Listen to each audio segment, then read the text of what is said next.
All right, what's up, guys? So in this video, we're going to talk about how to go from agency owner to SaaS founder. If you don't know me, my name is Alex. I actually started off as an agency owner, which is kind of part why I'm doing this video. And now we run Drippy.ai. This has done well over $1 million in revenue now in Flywheel.cx. So if you are a SaaS founder, or if you're thinking about starting a SaaS, then I highly recommend you check and churn.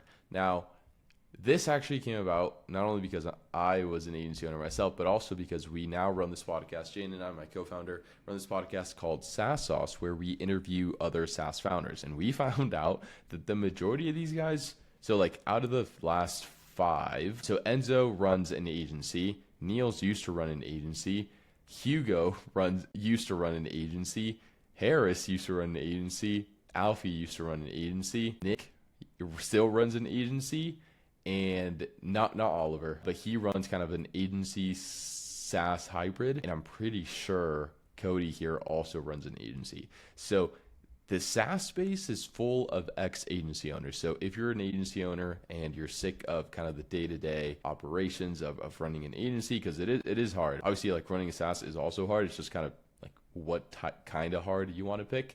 I feel like a lot of people kind of fantasize about SaaS. It's just a different agency, or it's just a different like business model. It's not that one's better or worse. I feel like for quick cash flow, an agency is probably better, but to work on something for the next 10 years, I'd probably pick a SaaS. But if I was just starting out and I had no skills at all, I would 1000% start off as an agency owner. Like I wouldn't even be thinking about starting a SaaS.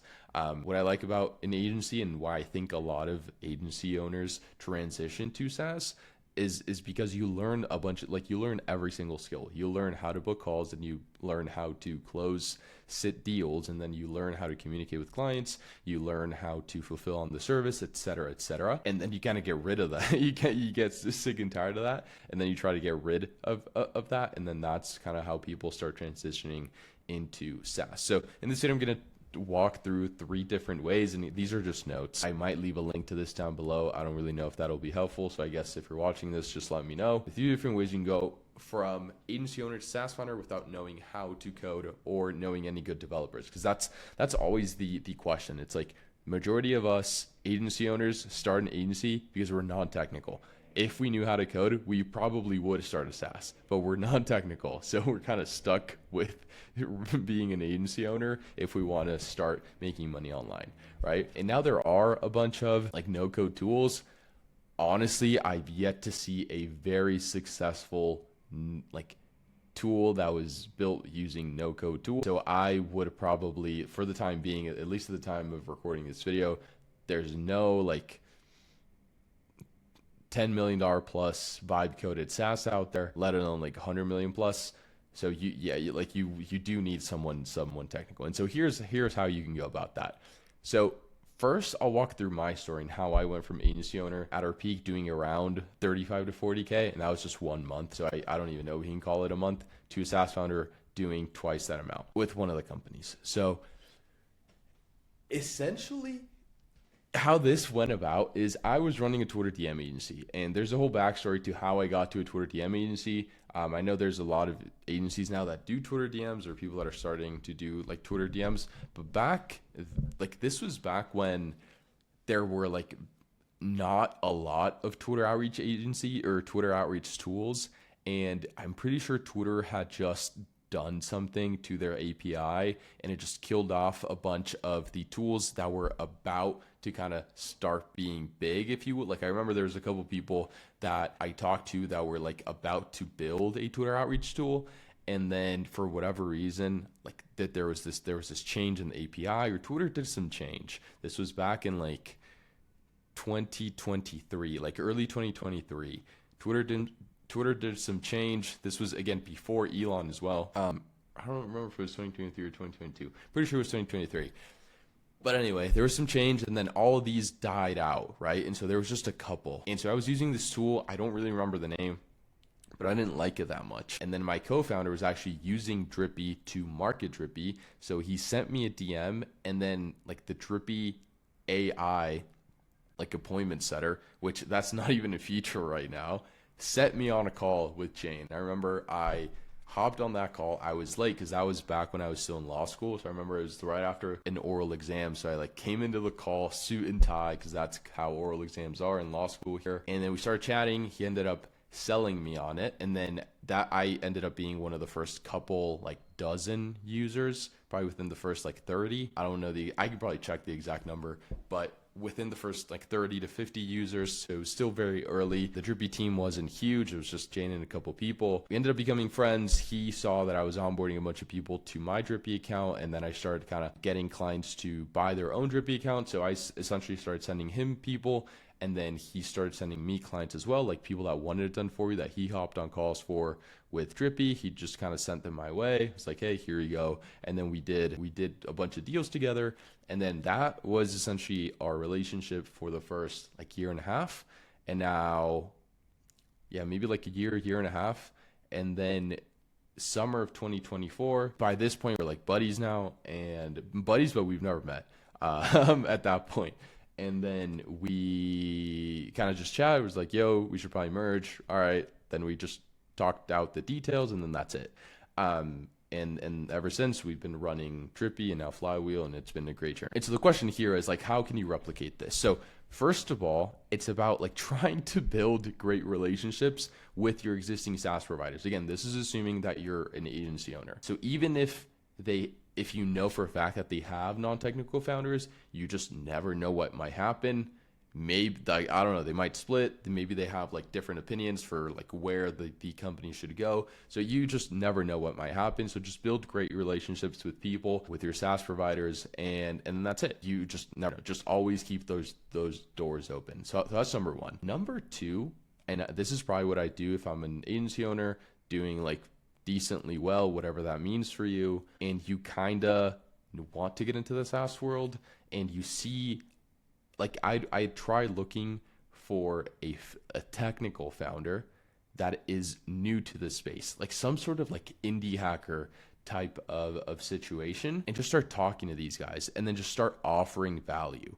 Use their platform, give them feedback on your platform, bring them a couple users, then ask questions about their growth, right? Because if you hop on their platform, you give them feedback, you realize they're the ones like answering the support email, etc. That's kind of how you can get a vibe for like, okay, well, the guy like the guy that's coding is also answering support emails, so they're probably just getting going. There's probably like, if it's the same guy answering support emails, they don't have like even the CS reps. So team's like one dude, right? And for the most part, technical people just want to be coding all day. And so if you kind of start bringing them a couple users, you give them good feedback, you guys kind of get along, you give them a bunch of value, you start asking questions about growth, you give them like tips on how to grow. Like, hey, I actually found these guys through like, I don't know, I did outreach for XYZ, or I like was uploading YouTube videos, or actually like run these ads for like whatever it is. Just like let them know how you brought those people, like how you found them. And then that will just kind of keep on growing. And then once you have a solid enough relationship and you actually trust this, because this is when you have a co-founder, it's like you're marrying that person. So like this is probably the person that you'll talk to the most in your life for the next like however long you want to run that company. Like it'll be right there with like the people you live with, and like you're pretty much the people you live with. You'll probably talk to this person more than like your best friends, probably more than like your significant other, or maybe just like right about the same. So this is like, it's a big decision. So you really need to know the person before you actually like go about a serious business endeavor with them. But also, I'd encourage you to take risk wherever possible, document everything, and then try to meet them in person as soon as you can. With my specific situation, it was just like a long process. So I think we kind of just started, and this is how it is with most of the people I see. It's like you just build a relationship throughout like years, and then you just kind of trust each other because you've never fucked each other over in like however many years you've been in business without being in business officially. So that's what I'd say there. look for like newcomers in this space that are running their stuff solo. Assume that they don't want to be doing anything that has to do with like growing the business or like CS or anything like that. And then you can kind of start giving them feedback, bring in a couple users, and then ask the founder questions about growth, and then just ask if they need any help. And that's where you can slide in, right? Don't like if you need cash flow fast, don't do this, especially if it's very early, because for like a SaaS company, again, isn't like an agency where there is just, for the most part, very good cash flow coming in. SaaS will take a while to actually take off, but once you find product market fit with your SaaS, then it just skyrockets. But that's the hard part, finding product market fit. And once you find that, then it's kind of a snowball rolling downhill. There's also a bunch of pairing sites that you can check out. I'm pretty sure YC has one. If you just go to like Y Combinator, YC pairing, co-founder matching, there you go. So you can go here, co-founder matching, you can sign up, and then yeah, like this is probably a good idea. If your city's here, then you can probably get matched with someone. I also know there's a thing called like Z Fellows or something like that, or like Peter Thiel Fellows. Something like that. Just look it up. And so that's what I do. This is like my recommended way of doing it. It is the slow grind, but again, it kind of makes sense that it's a slow grind, or it's a helpful thing that it's a slow process, because number one, you don't want to be in business with someone you don't trust, and it takes time to trust someone. It just takes time to build that relationship. So that's number one. Number two, you actually need skills to provide value to a SaaS company. You need to build up those skills through running the agency. And so it's for me, it's just the most natural way of going about the transition. It's just find someone that you can help with the skills that you learned in the marketing agency. Just kind of build a relationship, and then you'll like naturally transition into it. Why? Because it's what both parties will want. Like, again, the technical guys don't want to be hopping on sales calls. They don't want to be doing any marketing. They don't want to hop on Loom videos like this. They don't want to be on YouTube. And so if you can just grow there, like absolutely fine with that. And then obviously you just talk about equity, talk about like how you're going to split profits, if you're going to be making a salary, like whatever that is. But again, it just comes with time. Now, the second one is you run an agency, then you figure out how to automate something in your current service delivery process, and then you take agency profits and you put that into hiring developers. Again, this is what Niels from Perspective in like the Perspective team did. So they had an agency where they built funnels for people, and then they just built a ClickFunnels competitor that is doing over $10 million in annual recurring revenue. So those guys are killing it. Same thing with Nick Abraham, has a bunch of different like cold email related software companies, and he runs a cold email agency. And Liskit, same thing. These guys run a coaching program, and they used to run an agency where they ran cold email for companies, and now they have a software product in the cold email space. In my opinion, this one is the hardest, or I don't know which one's harder. It's the one most likely to go wrong if you don't have anyone technical on your side. Reason being is that as a non-technical founder, you have no way of gauging whether or not the developer that you hire to build this out, or the developer or the dev agency, is any good. And so you're kind of just flying blind here. This is, again, unless you have like a technical friend or whatever, but if that's the case, then just run it with them.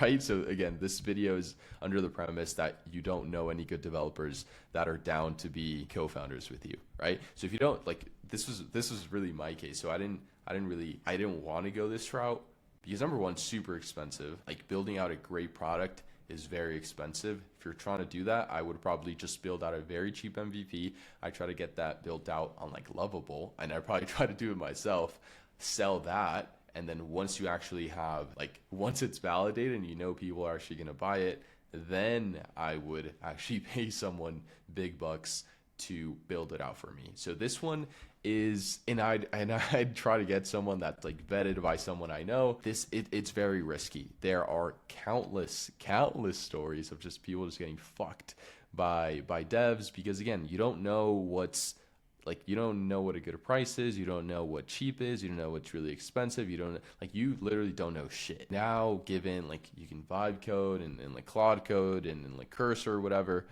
it's just not the same. So this, unless you have a lot of cash to burn or unless you just want to take on a bunch of risk, like this I would probably stay away from if you aren't like, if you don't have a technical person on your side. So this one, harder to pull off in my opinion. Now the last, unless I guess the only way to run this is if you end up partnering up with the dev or the dev agency, or if that's within the conversation where there is skin in the game for both sides. So I've seen that where like a dev agency will also take maybe like a portion of their payment in like equity or like stuff like that. If you can structure that to work out for both parties, I think that's a better idea, because again, there's skin in the game. They'll actually stay on. Because another thing that I didn't really understand until I started in the SaaS game is that I feel like a lot of people think, especially people again outside the SaaS circles, they think like, okay, yeah, I'm just gonna pay this dev agency one time to build this out for me, and then that's it. But no, like that's like the complete opposite of how it works. There's always bugs that you have to fix. You always have to be shipping new feature. Like there's just so much stuff. Like you can't just pay a dev one time and then forget about it. Like that's just not how the game works at all. Like at all. It's like not at all. And so again, I think there has to be skin in the game where it's in both parties' best interest for the project to actually succeed.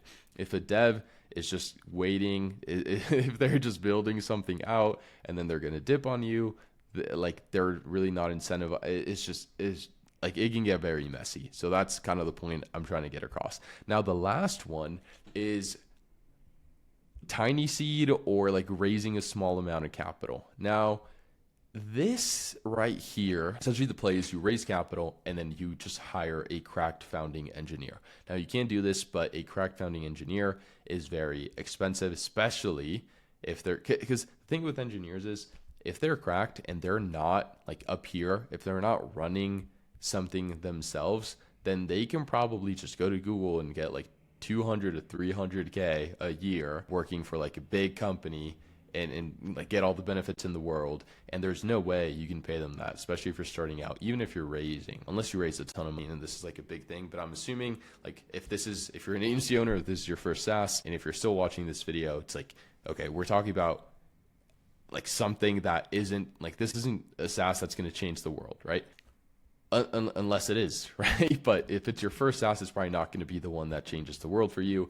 If your first SaaS probably isn't the one that you're going to be working on for the next 10 years. It's just a tool that you're using to obviously like, yes, get revenue. Like obviously you want it to grow, but it's more so for learning, or at least that's how I would think about it. Like, okay, I'm going to work on this for the next 5 years. I'm going to learn a ton, but this is probably going to be anywhere around like 50 to 100K. If I stick with it for within the next like 3 years, I can probably get it there. But I'm just going to learn a ton, and then I'm going to use those learnings to put into an idea that is just a way better vehicle. And so that's kind of how I think about it. Like the first SaaS does not have to be huge. You just want to learn as much as you can. Yes, make revenue, build up your resume, and then essentially you just want to gain experience with the first one. That's really what it is.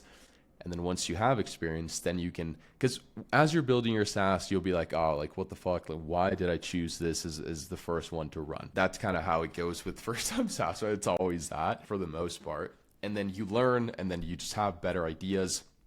You learn that you probably, like if you're going to stick with something for the next like 10 years, you probably want to be selling something that has very low churn. And so your second product will probably be one where it has very low churn. It's probably harder to sell than your first one, but very low churn, meaning you sell someone once and then they never leave. So it's just a way easier tool to make a lot of money with. That's probably what's going to happen. But again, the play here is you raise money either through Tiny Seed, if you have a great idea, or through something maybe like YC,